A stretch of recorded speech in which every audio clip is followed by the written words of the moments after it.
What if the key to achieving liberty in your lifetime was to move together with others who think like you? Liberty activists are joining the Free State Project, which is over halfway to its goal of 20,000 participants, and they're already making the move to New Hampshire. The successes are piling up and are proving the Free State Project is a real movement and no longer just a great idea. When you're planning your move, consider Keene. Keene is famous for its civil disobedience and non-cooperation, and there's plenty of political opportunity as well. From demonstrations and vigils to outreach and volunteering, there's a lot going on in Keene.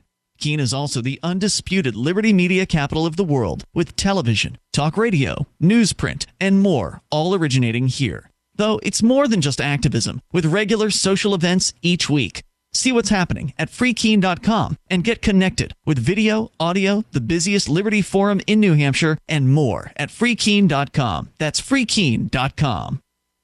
It's time for Declare Your Independence with Ernest Hancock. Believe me when I say we have a difficult time ahead of us.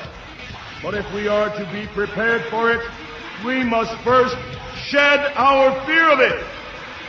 I stand here without fear because I remember that I am here not because of the path that lies before me, but because of the path that lies behind me. I remember that for 100 years we have fought these machines. And after a century of war, I remember that which matters most. We are still here! Tonight, let us make them remember we are not afraid!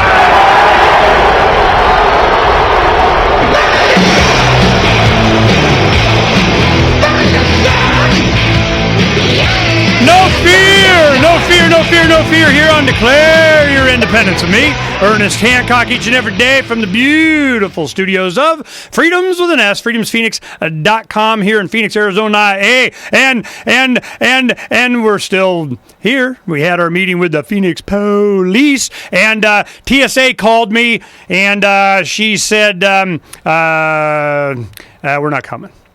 But we had plenty of police here, and we had discussion how we're going to do this the day before Thanksgiving. What we're going to do is we're full up today with speakers, so we're going to do an extra segment at the end real quick, and we'll put it up in the archive, and we'll have it YouTubed, and we'll get the video and all the goodies and tell you what happened at our meeting today. We had the Students for Liberty here from ASU. They already have, I think, like 70 people saying they're going to go, and I think they were surprised by that. Doesn't even count. Lord knows how many people are going to go with their face painted blue and their kilts and their firearms and their T-shirts and their signs. And how are we going to deal with that? Has everybody got an ID? What are we going to do? Oh, well, we got it all discussed, so we'll talk about that later. But for today, we have some great guests for you. We got Butler Schaefer, then we got Lawrence Reed from Foundation for Economic Education, and we got Stephen Molyneux from Toronto, and then Mark Hinkle, the national chairman of the Libertarian Party. And this TSA thing's been going stupid, but you know, I think Butler Schaefer, he's coming to the Freedom Summit, freedomsummit.com. And you go there and you get all the goodies on the Freedom Summit. And those listeners pay no attention to the gazillion-dollar fee because you get in for $175. You just do the student package because we love you. And, you know, Butler, I got you there. Are you going to be flying in? Or you driving? I think I'm going to hitchhike. You know, the way all this goofy stuff is going with the airports, it's almost like something you could dream up as a comic routine. It's just too bad George Carlin isn't still around. I think he would have a field day with this stuff. You know, it's already hitting. I was watching DVR, the Daily Show with Jon Stewart, and the Colbert Report with Stephen Colbert, and they are hammering on this TSA thing.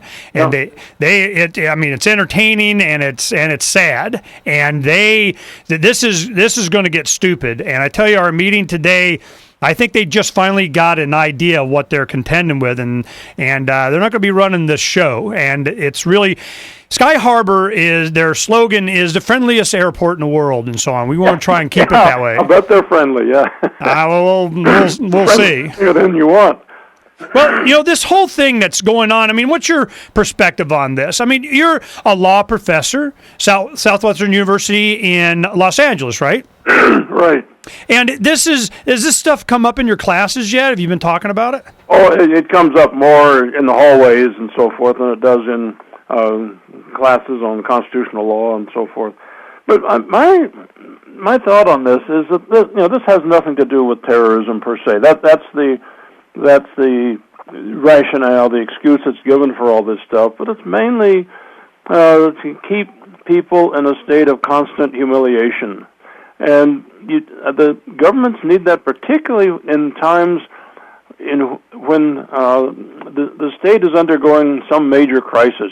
They have to be able to, like the playground bully, have to be able to amass a tremendous amount of arbitrary force against people to keep them in line. And I think that's really what's going on. It's kind of like, the Salem witch trials were not really designed to ferret out witches, but to solidify the political authority in Salem for reasons that had a lot to do with the history going on in England at the time. But the same thing with the Cold War. The search for communists that were lying under your bed or in your wastebasket or hiding behind the refrigerator and so forth was designed more to keep people in kind of a herd-oriented kind of a mindset. And I think this is the same thing that's going on here. What I find amusing, and I've talked with my wife, Jane, about this a number of times, when this whole thing really starts to fall apart, and it has been. I mean, everything from secession movements to nullification movements and everything else.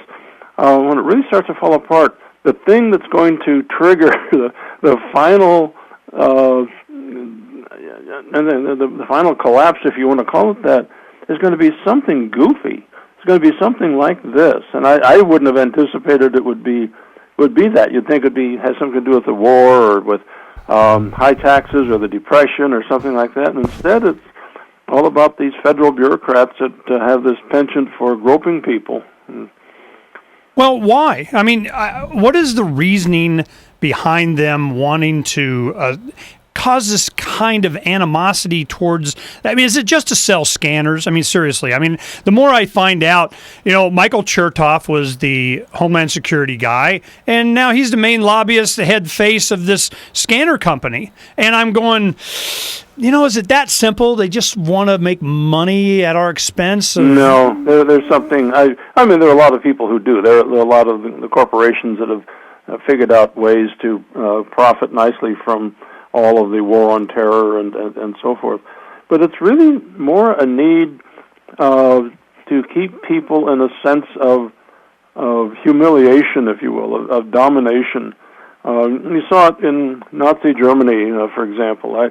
I remember seeing a photograph, there are lots of photographs, but one in particular of some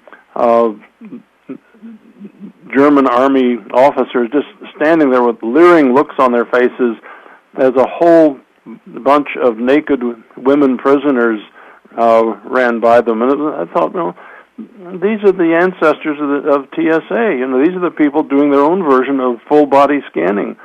And it doesn't change. If you keep people humiliated, you lose their sense of individuality. This is something I think people really need to go back and reread Viktor Frankl's Man's Search for Meaning. Frankl was a prisoner in 2 Nazi concentration camps. I think Auschwitz was one, and I've forgotten the other one. But he survived it, and he pointed out, the way in which the people who survived it were people who had a very strong sense of reality, who had their own sense of centeredness, and who didn't let other people define reality for them.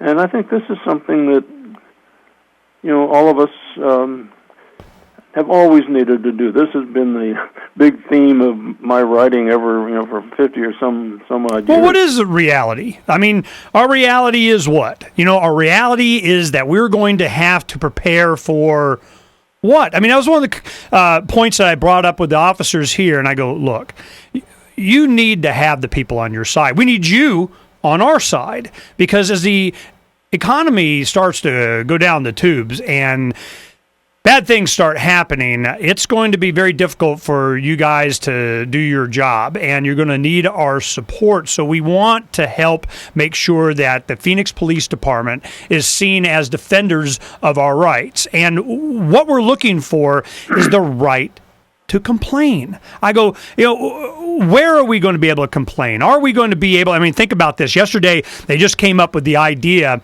of wearing kilts, and a G-string or nothing. And, okay, I opt out. You want to search me and run your hand slowly up my inner thigh? Well, man, you get what you get. So, that is of interest. And I'm going to, how are you guys going to deal with this? And what are we going to expect from you when people go with sidearms? Because it's legal here in the airport in Arizona. How are we going to deal with this? All these things came into play today, and we're going to talk about it more with somebody that you know. A constitutional law professor at Southwestern University in Los Angeles, Butler Schaefer. We'll be right back here on Declare Your Independence with me, Ernest Hancock from Phoenix, Arizona.